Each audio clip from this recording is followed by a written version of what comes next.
talent, live events, and creative, Paul Levesque. Hey everybody, thank you very much for joining today's call. Once again, very exciting time NXT. This week's takeover in Portland, one of the first of a few takeovers here that are separated from the main roster or the Raw and SmackDown pay-per-views.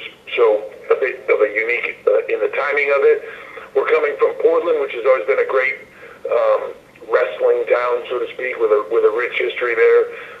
So I'm excited to go there. We always have a very loud and passionate fan base in Portland, so it's exciting to be back there. In addition to that, tonight's episode of USA, excited about Lio Rush and Angel Garza, #1 contenders match for the Cruiserweight Championship. Last week we saw the return of Velveteen Dream after a long absence, so great to have him back. It's an exciting time. This takeover, to me, this is one of those cards, and we talk about this a lot, of it being, the cards always seem stellar. This is a bit of a bigger card, and it just laid out that way. There was so much great stuff to put on it. When I look at this card, it's almost like a Mania type card for our brand, at least, of Adam Cole and Tommaso Ciampa for the NXT Championship. Just Tommaso never having lost that title and trying to get back to the place that he was in before he was injured. Adam Cole being probably one of the most dominant NXT champions, and it's hard to argue that he didn't have the best last half of 2019 of anybody in the industry. One of the greatest performers for the entire year. You have Finn Balor and Johnny Gargano. Gargano having been out a little bit, put out by Finn Balor. This should be epic. From an in-ring standpoint, I can't wait for these guys to go. Rhea Ripley, Bianca Belair for the NXT Women's Championship. This is an interesting one with Rhea's recent appearances on Raw and calling out Charlotte Flair to see if Charlotte will challenge her at WrestleMania for the NXT Championship. Bianca's got a point. A little bit of Rhea looking past Bianca, maybe. Will Rhea Ripley even be champion on the other side of this, or is there something special happening in Portland that will lead to a different chapter? Bianca Belair has really sort of come into her own in the last, the last half of the year and into now, where just one of the most dominant women's Rumble performances ever. She has just, I think as you saw it in promo segments with Charlotte and Rhea sort of just kind of stealing the show. She just has come into her own in a way. Once talent, when you're an athlete like her and you have that ability, man, once the confidence comes and you can relax and be yourself and just let go, it's something special when you're at an athletic level like she is, and you're seeing that now. It's just the tip of the iceberg, but Bianca Belair, a special performer. Undisputed Era versus Pete Dunne and Matt Riddle for the NXT Tag Team Championships. Pete, Matt coming off of a big Dusty Cup win. That should be epic. Keith Lee and Dijakovic, if it's anything like what they've done on NXT's weekly show on USA, that is going to be another classic of two big men that you don't see in this industry very much that can do the things that they do. And then Tegan Nox and Dakota Kai in a very personal war in a street fight. So the card is stacked, it's loaded, and man, I can't wait to get there and just sit back and watch it. So I will open it up to you guys, and thanks again for being here. All right, guys, as usual, one question and one follow-up, please. Thank you. Thank you, and as a reminder, if you would like to ask a question, please signal by pressing star 1 on your telephone keypad. We will take our first question from Jason Powell with ProWrestling.net.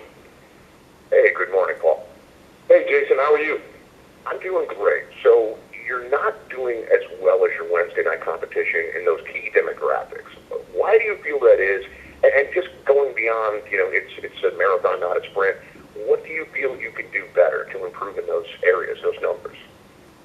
But guys, you can't steal my catchphrases and then just continue to move fun. You took my promo, and then now I got nothing to say. It's like the 8 Mile movie.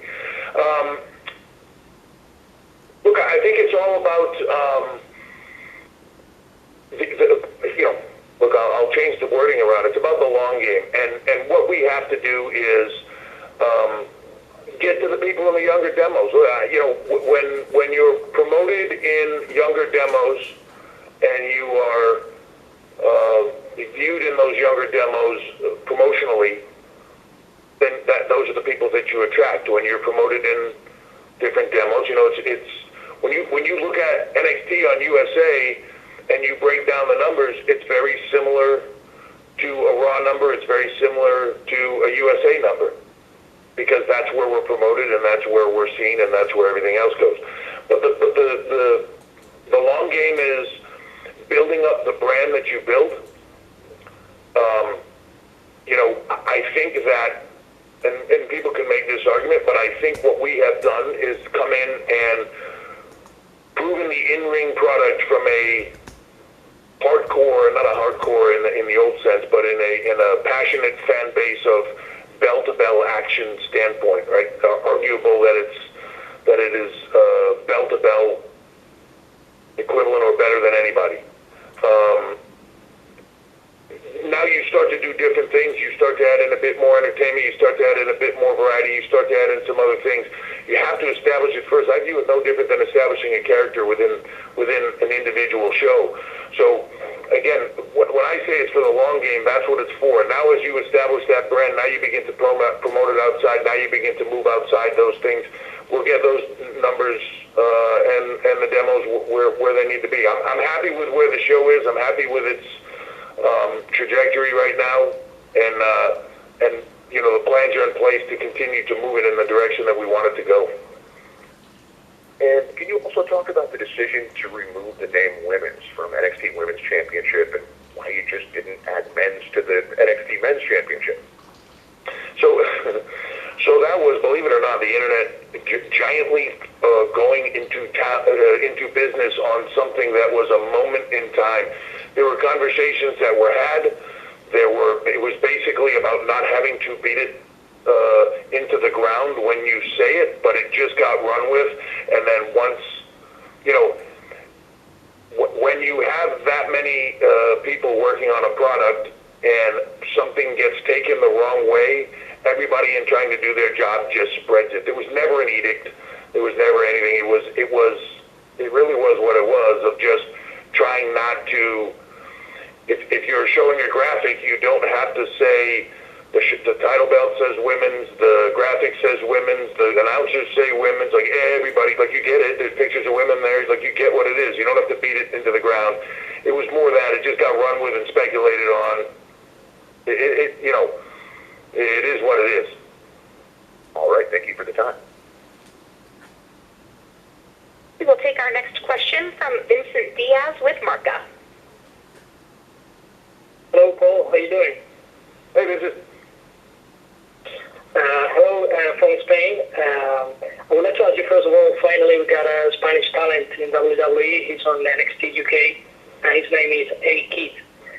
With WWE coming to Madrid in May for the European Tour, I would like to know if there's any chance we get to see A-Kid in a ring in this live show having a one-on-one match.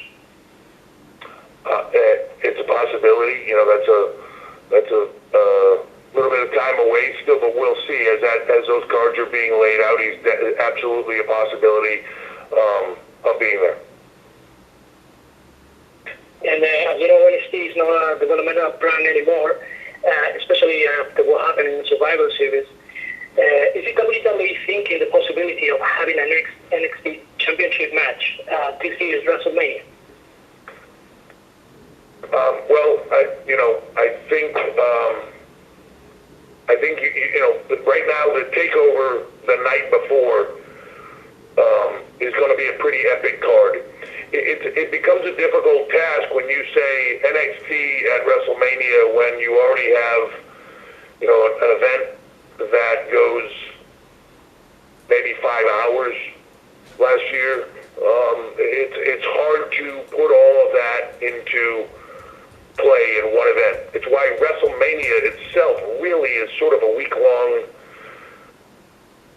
event now for fans. It really, if you're coming into Tampa for WrestleMania this year, it sort of all starts on Wednesday. We're in Orlando, which is only a little bit over an hour away from Tampa. So Wednesday we're live from Orlando.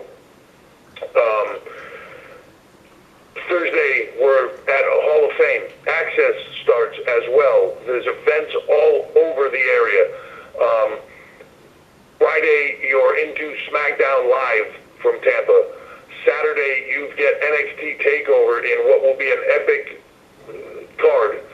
You then go to Sunday in a stadium and have what will probably be, a 2-hour lead-in show with epic matches and a 4 or 5 hour maybe pay-per-view event from the stadium.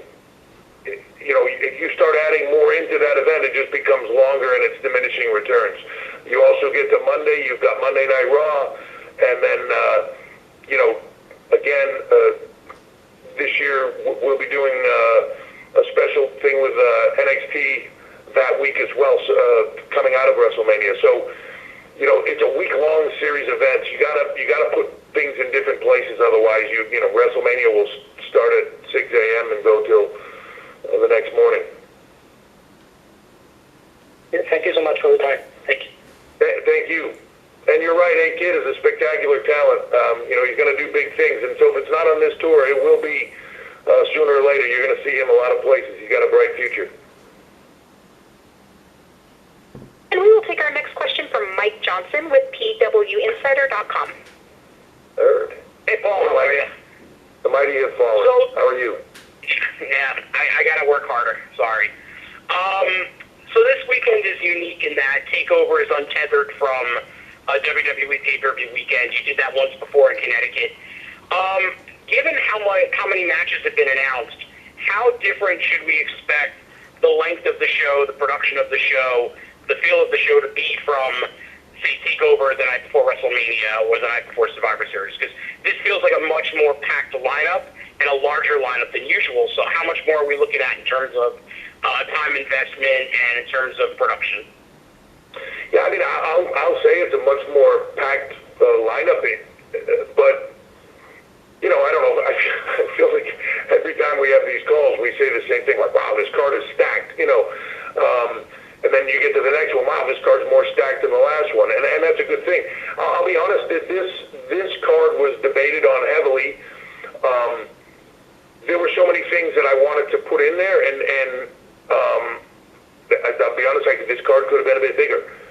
But I don't want to overload the time on this. To me, once you get past a certain time, it's diminishing returns, as I said a few minutes ago, and I think that's been a strength of the brand, is these things are coming in guns blazing, and it goes right through, and people seem to enjoy it. So this card is really one match bigger than the takeovers we've been doing in the past. So you'll see when it lays out, you'll see what it is. But I don't expect it to be like this dramatic difference where you're like, wow, that was totally different from anything else we've seen. I think the quality is there.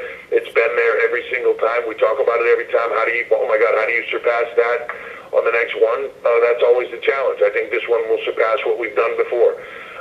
And then the trick will be in Tampa at the night before WrestleMania to outdo it again, and I'm confident that we will.